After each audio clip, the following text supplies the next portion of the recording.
Thorns and No Blue Sky, off their album, of last year, which is probably my favourite album of the year. I've started getting into that sort of like music, more serious thing, in case we do it. I mean, from that comment, maybe we should do some preparation. Pre-record it. Yeah. So we can sort of like cut all the ums and ahs and me sort of like eating a sandwich while it's on, singing along, tapping a little bit. Yeah. I won't lay down like this either. We'll get me a chair that I can sort of be upright so I can enunciate.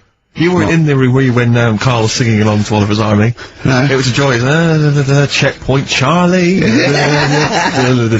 Oliver's Army. No idea. Oh, bless him. Rockbusters, well on the way. Any right answers yet, Carl? Just check. Let me see, we got, one email. One email? No. No, because they probably don't make sense. Yeah, no responses whatsoever. There's still on the text and that. Really? 83 XFM if you want to do it on the old, Speak up, Carl. We're on the radio. No, we're on the radio, we're live. Just letting you know, do it on the text if you want. Send it in on the text. And what? Well, what is it? Say it! 83 XFM. Right. What's the email address again? ricky.gervais@xfm.co.uk. Are you tired today, Carl? Are you just bored, or? Oh, I'm alright, I'm good. Yeah? Yeah. Steve? Yeah, well, no, I just wanted to mention to you, I went to, the pub near my house recently. I found out that there was a pool hall. Oh, yeah. Like a pool club there. I love pool. I like to think of myself as looking a little bit like Paul Newman in The Hustler. Yeah. When I'm shooting pool. Yeah. And, I went down there, and I went with my flatmate, and, it's quite a seedy pub, in many respects. There's a lot of weird people in there, like alcoholics, and... Why did they go there? It's strange, isn't it? Weird, isn't it? Yeah. Go on. And, very, very odd people. And, so he's a little bit nervous, and he says, I'm a bit worried, because there's a lot of kind of, there's people from the estate, the nearby council estate, Yeah. For want of a better word, scum. And, so he's a bit edgy, and, bizarrely, because I so wanted to play pool, I said to him, he went, I'm a bit scared about going in. I went, don't worry, you're with me. Yeah. I don't know what that means. They're gonna think, oh, wait a minute, the 6-foot guy with the lanky guy with the glasses, I'm not gonna mess with him. You go there, they take your glasses off and you go, I've lost. Exactly. That's it, I'm out of here. This is why I've never got into a fight, because if my glasses are gone, I'm screwed. That's the first thing you're really short-sighted, aren't you? I'd be absolutely done for. And are you nervous are you sort of like nervous without them? Whenever you see like a kind of action film or whatever, or maybe like a horror film, the nerd loses glasses and he's scrabbling around on the floor whilst the killer coming behind him. That's me. Really? Yeah, done for. Absolutely done for. What did you do when you were at school, when you had to play tennis or football or rugby or something? Kept them on. That's dangerous. Well, of course it is. That's why I was never, as good at rugby as I probably could have been. Because of course you can. How can you play rugby with glasses on? I'm in the scrum going, careful! Your boots! Hello! Yeah. Never mind me nads. Exactly. Watch the glasses! But, so I went in there, because I used to do, judo when I was very young. Well, that's impossible. But this is ludicrous. That must go falling off. Oh, of course. What about gaffer tape? Just sort of like round. Yeah. Well, I bought something like a kind of a sports strap to keep them on, and it just pushed them right into my eyes. I could barely see. I was always blinded. But I swear, when I used to go to judo, I'm sure that the other kids were being taught, right, just knock Steve's glasses off. Knock his glasses off, you can get him. So I'm always a bit edgy about fights, but for some reason I felt super confident going in there. I was like, I swaggered in, and, into the pool hall, and it's one of those places you've got to sort of knock, it's like a speakeasy, you've got to knock, and they open the door, and you come in. Yeah. And, I'm in there, and, one of those things you slide, like a little letterbox, they slide over. You knock, you put your face there, you just knocked your glasses off. Exactly.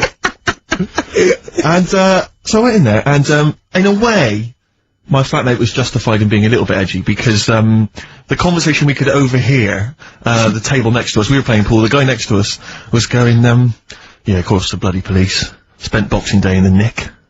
Absolute nightmare. You're getting nervous. So I was getting a little bit edgy, because I didn't know, but then I thought, they don't mess with their own. We're almost like gangsters ourselves, because we're there in the Lion's Den, do you know what I mean? We'll probably be fine. So then, there's just an old guy serving at the bar, in his 50s, and some guys go over to the jukebox, some young kids, they're just hanging out in the pool hall, they're pretty cool. They put some money in the jukebox, and in first track, Coldplay. Fine, I'm thinking that's nice, I'm playing pool. Second track, hardcore German techno. and they put in about 50 quid's worth, it seemed, because it just went on. Oh, really thumping, kind of like Gabba stuff. Old guy at the bar, just nodding his head, cleaning the glass. Yeah. So into this... Piano player, furious. Exactly. Into this comes, like, what appeared to be a family of holidaymakers with kids. So they've entered this, like, seedy pool hall. We've got, you know, the Cray twins playing pool next to me. They've come in, the German techno's blaring. They come in, and there's, like, kids, you know, and they've got the baby in one of those little pouches, and they sit down, and, the weirdest thing was one of the guys, the uncle, let's say, of the family, he picked up the kid, and he was about to put the baby down in a chair, and I thought, hang on, that's quite a hard-backed chair. And as he did it, the baby's head just went and hit the back of the chair, and just flipped back and hit the back of the chair, because he just lumped it down. Oh, God! And it started screaming, it crying, you know, and the, teenagers were rocking to that, they loved it. And he came over, and it was transparent what had happened, and the mum was going, what's happened? The baby's crying! And he went, I don't know what happened. And I wanted to lean over and go, you lying swine! You know what happened? You just hear yourself. I wanted to go, just take her aside and say, never let him handle your baby again. No, the head was wobbling around, he put it on that heavy, I could see it coming. I don't know, who knows, he might turn out like Carl now. That's a point. But what do you do in those situations? You know, do you... Well, I'm assuming by the way you're taking it lightly, the baby wasn't hurting anyway, just made his... Well then... But it was still a bit... You keep out of it, don't you? What are you gonna do? Call the authorities and go, it was him? Yeah, yeah. But, I don't know, I mean, I don't want to name the place in case I get knifed. I imagine you trying to swagger it when you overheard him drop on the neck. I imagine you know me, yeah, pigs. Sorry? Yeah, I ate the pigs as well. No, I'm a lawyer. I was down there going, oh yeah, sure. Oh dear. But, I'll be going back there. I feel like I'm... That's it. I mean, I've told you before, Steve, stay away from working class people and bad men in trainers. Because, you know, you hang on with ne'er-do-wells, and you're gonna get your glasses knocked off. That's true. Jet. Rollover DJ on XFM 104.9. Carl, you promised me that you were gonna reintroduce Educating Ricky.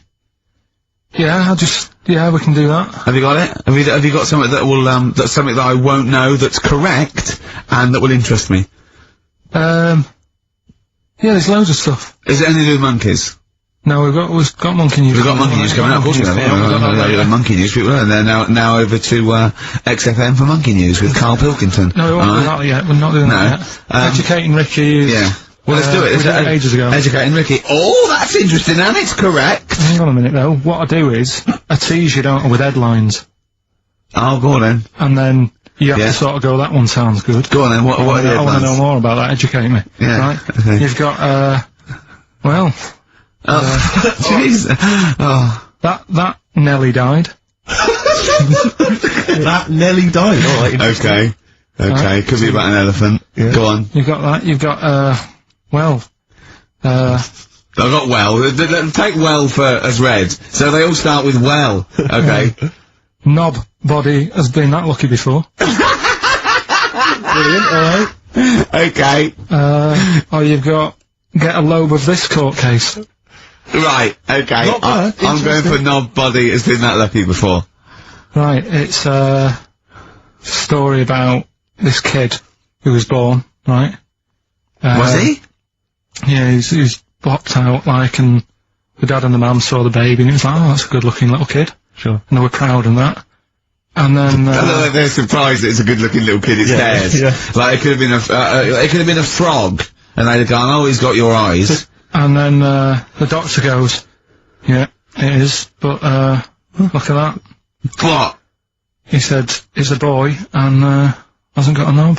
I love the doctor saying that. I love this GP. Right. Oh, this midwife saying that. Oh, I love little boy. Yeah, but no knob, baby.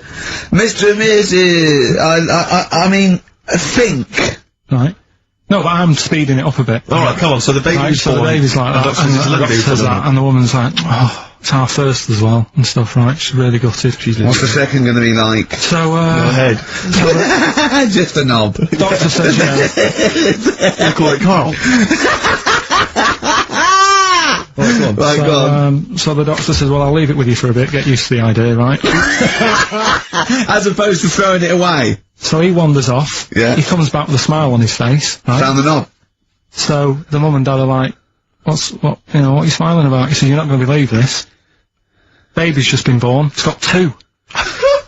Right? you can have one of them. And they did a little operation. Where did you get this information from? That's in a book. What book? Is it the same as the book that you carry around with you? No. With the woman with 3 legs, the juggler with 9 arms, and the bloke who found shagging a chicken under a rock. Is it in that book? Weird though, isn't it? Well, it's not true. It is true. What, in the same hospital, there was a baby born without a knob. Luckily, it's Carl. What happened? You swear to God you're not making... The doctor came back smiling, because he won't believe it. There's a baby there with an excess of a knob. It happened, honestly. I'm not... All these things are not made up, the educating stuff. That's why I do it, innit? Teaching you stuff. Always teaching you stuff. Alright, if anyone can confirm the baby with no knob, they're gonna confirm it, because they're gonna go to the same dubious website that Carl got it from. I always try to be level-headed and reasonable in these situations. It's always Guatemala or Mexico. Rodriguez was born without a knob. Luckily, baby next door, and was one of 2 knobs. What a load of shite. Play a record. There's still more to come. Oh. I'm looking forward to it. Was it Nelly? Nelly dead. Nelly died. Nelly died.